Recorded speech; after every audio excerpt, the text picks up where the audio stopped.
कलियुग की यह 5 कड़वी सच्चाइयां।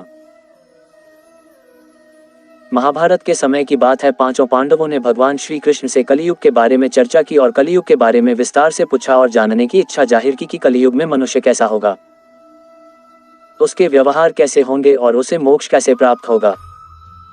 इन्हीं प्रश्नों का उत्तर देने के लिए भगवान श्री कृष्ण कहते हैं, तुम पांचों भाई वन में जाओ और जो कुछ भी दिखे वह आकर मुझे बताओ, मैं तुम्हें उसका प्रभाव बताऊंगा। पांचों भाई वन में गए।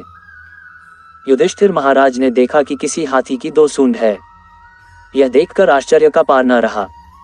अर्जुन दूसरी दिशा में गए। वहां उन्होंने देखा कि कोई पक्षी है, उसके पंखों पर वेद की ऋचाएं लिखी हुई हैं, पर वह पक्षी मुर्दे का मांस खा रहा है, यह भी आश्चर्य है। भीम ने तीसरा आश्चर्य देखा कि गाय ने बछड़े को जन्म दिया है और बछड़े को इतना चाट रही है कि बछड़ा लहूलुहान हो जाता है। सहदेव ने चौथा आश्चर्य देखा कि 6-7 कुएं हैं और आसपास के कुओं में पानी है, किंतु बीच का कुआं खाली है। बीच का कुआं गहरा है, फिर भी पानी नहीं है। पांचवें भाई नकुल ने भी एक अद्भुत आश्चर्य देखा कि एक पहाड़ के ऊपर से एक बड़ी शिला लुढ़कती लुढ़कती आती और कितने ही वृक्षों से टकराई, पर उन वृक्षों के तने उसे रोक न सके। कितनी ही अन्य शिलाओं के साथ टकराई, पर वह रुक न सकी।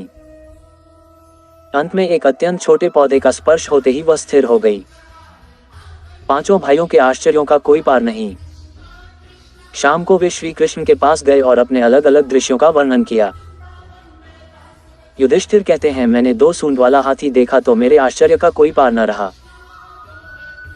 तब श्री कृष्ण कहते हैं, कलियुग में ऐसे लोगों का राज्य होगा जो दोनों ओर से शोषण करेंगे, बोलेंगे कुछ और करेंगे कुछ। ऐसे लोगों का राज्य होगा। इससे तुम पहले राज्य कर लो।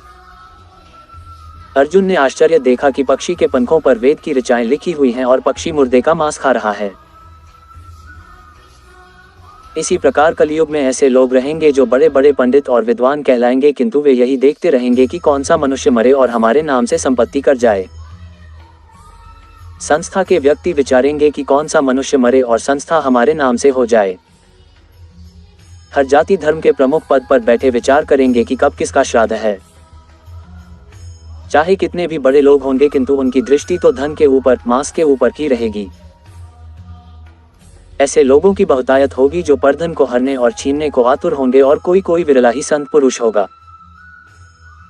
भीम ने तीसरा आश्चर्य देखा कि गाय अपने बछड़े को इतना चाटती है, बछड़ा लहूलुहान हो जाता है। कलियुग का आदमी शिशुपाल हो जाएगा। बालकों के लिए इतनी ममता करेगा कि उन्हें अपने विकास का अवसर ही नहीं मिलेगा। किसी का बेटा घर छोड़कर साधु बनेगा तो हजारों व्यक्ति दर्शन करेंगे, किंतु यदि अपना बेटा साधु बनता होगा तो रोएंगे कि मेरे बेटे का क्या होगा। इतनी सारी ममता होगी कि उसे मोहमाया और परिवार में ही बांध कर रखेंगे और उसका जीवन वहीं खत्म हो जाएगा। अंत में बेचारा अनाथ होकर मरेगा। वास्तव में लड़के तुम्हारे नहीं हैं, वे तो बहुओं की अमानत हैं। लड़कियां जमाइयों की अमानत हैं और तुम्हारा यह शरीर मृत्यु की अमानत है। तुम्हारी आत्मा परमात्मा की अमानत है। तुम अपने शाश्वत संबंध को जान लो बस। सहदेव ने चौथा आश्चर्य यह देखा कि 5-7 भरे कुएं के बीच का कुआं एकदम खाली।